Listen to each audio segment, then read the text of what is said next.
조인섭 변호사의 상담소.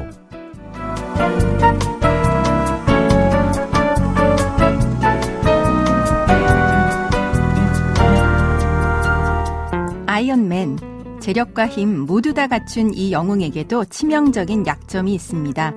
평생 원자로를 가슴에 안고 살아야 한다는 건데요. 다행히 그에게는 연인과 친구들이 있습니다. 누구에게나 약한 모습 한 가지 정도는 있죠. 하지만 내 편이 되어주는 사람도 있습니다. 여러분은 누가 떠오르시나요? 오늘도 당신의 편이 되겠습니다. 조인섭 변호사의 상담소 지금 바로 문을 열겠습니다. 저는 조인섭입니다.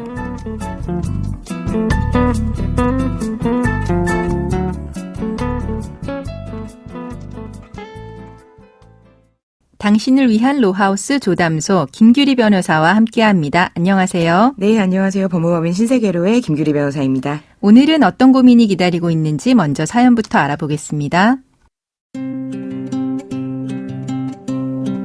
저는 남편과 결혼한 지 어느덧 35년이 됐지만 사실상 별거 상태로 지낸 지는 어느덧 10년이 됐습니다. 처음으로 별거를 시작할 때 이미 이혼하기로 했고 아무런 미련도 없었는데요. 혼자서 아이 셋을 키우다 보니 이혼 절차를 밟지 않은 채 이렇게 세월이 흘렀네요. 이제 아이들도 어느 정도 자라서 서류상으로 혼인관계를 정리하고 싶습니다. 그런데 재산분할 때문에 고민입니다. 사실 저는 아이 셋을 키우느라 일을 못했습니다. 다행히 친정에서 경제적 지원을 해줬고 저 역시 틈틈이 아르바이트를 하면서 생활비와 양육비에 보탰죠. 남편은 대기업에 다니고 있는데 그동안 자신이 돈을 벌어온다는 이유로 저를 무시했고 결혼 생활 내내 생활비를 줄 때마다 유세를 떨었습니다. 그래서 부부싸움을 하다가 남편의 강요에 못 이겨서 이혼을 하게 되면 재산분할을 청구하지 않겠다라고 하는 각서를 쓴 적도 있습니다. 별거를 시작하고 남편은 아이들의 양육비를 보내주긴 했지만 그 이외에 금전적인 교류는 없었습니다. 남편은 재산에 민감하게 굴면서 숨기려고 하는데요. 결혼 전에 시댁으로부터 증여받은 오피스텔이 있고 최근 아파트도 구입한 것 같습니다. 뿐만 아니라 시댁으로부터 받은 재산도 있습니다. 그에 반해서 저는 내세울 게 없어서 걱정입니다. 아무래도 협의를 통해서 재산분할하는 건 어렵겠죠? 그렇다면 소송으로 갈 경우에 재산분할을 받을 수 있는지 궁금합니다.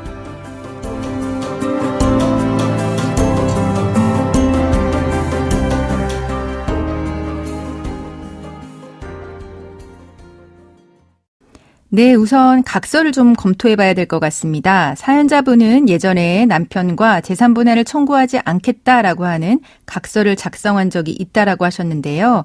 이 각서 작성하면 이혼소송할 경우 재산분할 못 받을까요?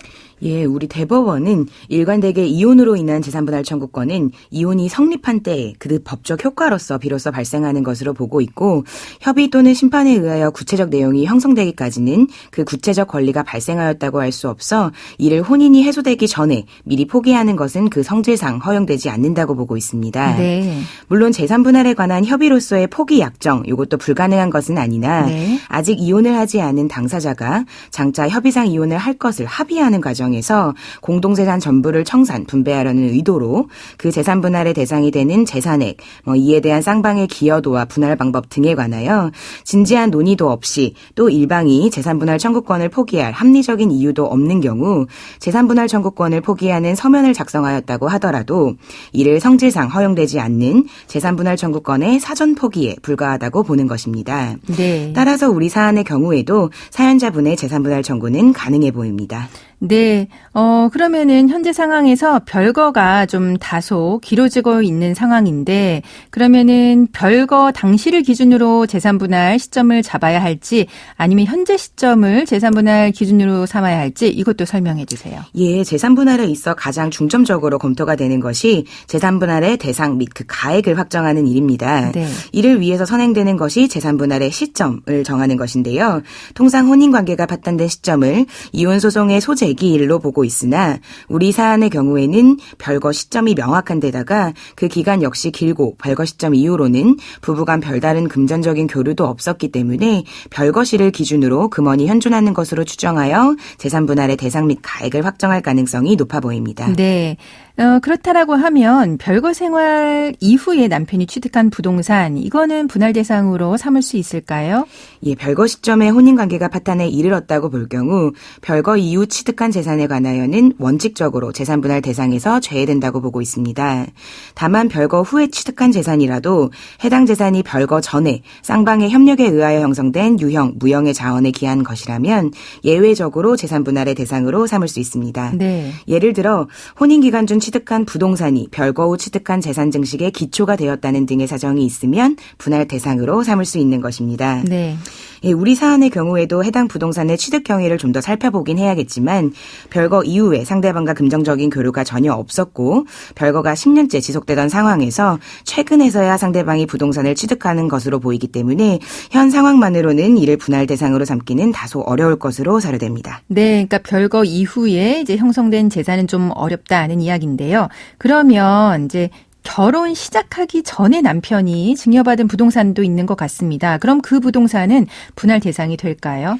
예, 재산 분할의 대상은 원칙적으로 혼인 중에 부부 쌍방의 협력으로 이룩한 재산이라고 할 수 있기 때문에 우리 법원은 부부가 소유하는 재산 중 부부의 일방이 상대방의 협력 없이 본인 명의로 취득한 재산은 투규재산이라고 해서 재산 분할의 대상으로 삼지 않고 있습니다. 네. 상대방이 상속 또는 증여받은 재산들이 특유재산에 해당한다고 볼 수 있을 텐데 동시에 우리 법원은 특유재산에 해당하더라도 다른 한쪽 배우자가 적극적으로 그 특유재산의 유지에 협력하거나 감소를 방지하고 증식에 협력한 경우에는 분할의 대상이 될 수 있다고 정하고 있습니다. 네, 그렇죠. 예, 근데 이러한 협력에는 가사 노동도 포함이 된다고 보고 있기 때문에 우리 사연자분이 별거 시까지 약 20여 년가량을 실질적인 혼인 생활을 하였고 우리 가사와 자녀들의 양육을 전담하면서 가정을 돌보고 또 친정으로부터 금전적인 지원을 받거나 아르바이트 등을 통해 부족한 생활비 등을 충당해온 점을 고려하면 사연자분 역시 상대방의 투기재산의 감소 방지에 일정한 기여를 하였다고 판단될 가능성도 높아 보입니다. 네, 그러면 만약에 협의로 재산 분할을 했는데 한참 지난 이후에 상대방이 이혼할 때 재산을 숨긴 것을 발견했다. 이런 경우에는 추가로 소송할 수 있을까요? 네, 재산 분할에 관한 협의가 이루어졌으나 협의 후에 협의 대상이었던 재산 이외의 재산이 추가로 발견되었다면 이를 재산 분할 청구의 대상으로 삼을 수 있습니다. 네. 그러나 우리 법원은 과거 재산 분할에 관한 협의 과정에서 명시적으로 거론되지 않았던 재산이라고 하더라도 이를 모두 추가로 발견된 재산이라고 해석한다면 분쟁을 원만히 끝내고자 하는 재산 분할에 관한 협의의 취지를 무색하게 할 우려가 있다고 판단해서 네. 그 추가로 발견된 재산인지 여부는 엄격하게 판단하고 있습니다.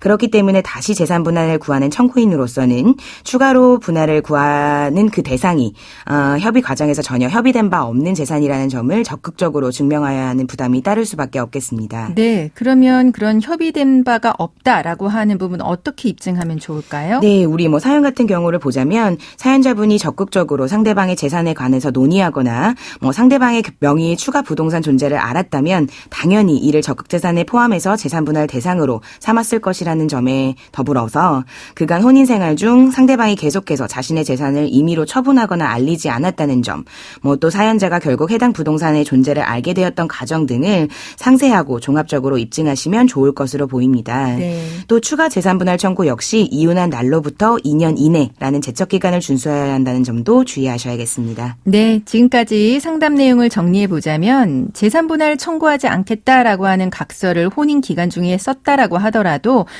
소송으로 재산 분할 청구는 가능합니다. 또 사연자님의 경우 재산 분할의 기준 시점은 별거 시점이 될 건데요. 그렇기 때문에 별거 이후에 취득한 부동산은 재산 분할 대상에서 제외될 가능성이 높고요. 하지만 결혼하기 전에 남편이 부모님께 증여받은 재산은 사연자분이 20여 년간 가정을 돌본 점들이 고려가 되어 기여도가 인정돼서 재산 분할을 받을 수 있을 것 같다라고 정리를 해드렸습니다. 지금까지 김규리 변호사와 함께했습니다. 네, 감사합니다. 조인섭 변호사의 상담소는 유튜브를 통해서 다시 듣기 하실 수 있습니다. 궁금한 점이나 건의할 사항이 있으시면 댓글을 달아주세요.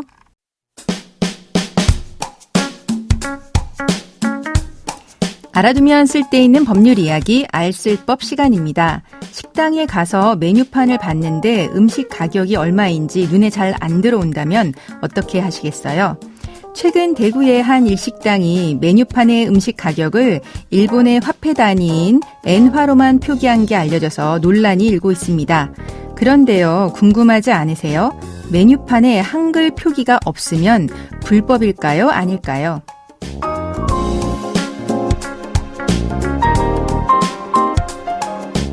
최근 콘셉트를 위해서 외국어 간판이나 메뉴판을 내세운 가게들이 있는데요. 메뉴판에 N화로 표기된 가격은 0을 더 붙여서 원화로 계산해 주세요 라는 안내 문구가 적혀 있습니다. 5개 광고물법에 따르면 5개 광고물의 문자는 원칙적으로 한글 맞춤법이나 국어의 로마자 표기법, 외래어 표기법 등에 맞춰서 한글로 표시해야 하고요. 외국어로 기재하는 경우에는 한글을 병기해야 합니다. 그리고 이를 위반할 경우에는 500만 원 이하의 과태료가 부과될 수 있습니다. 하지만 식당 등 내부에서 손님에게만 제공하는 메뉴판은 5개 광고물에 해당하지 않아서 현행법상 식당과 카페 등 메뉴판에 한글 표기가 없어도 불법은 아닙니다. 지난해 8월 조명희 의원은 카페와 음식점 등 대중이용시설에서 한글 안내판이나 메뉴판을 제공하도록 하는 내용의 국어기본법 개정안을 발의한 상태입니다. 조인섭 변호사의 상담소, 조담소는 언제나 당신과 함께합니다. 끝곡으로 오토그래프의 Turn Up the Radio 들려드리면서 저는 이만 인사드립니다. 지금까지 로이어 조인섭이었습니다.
Working hard.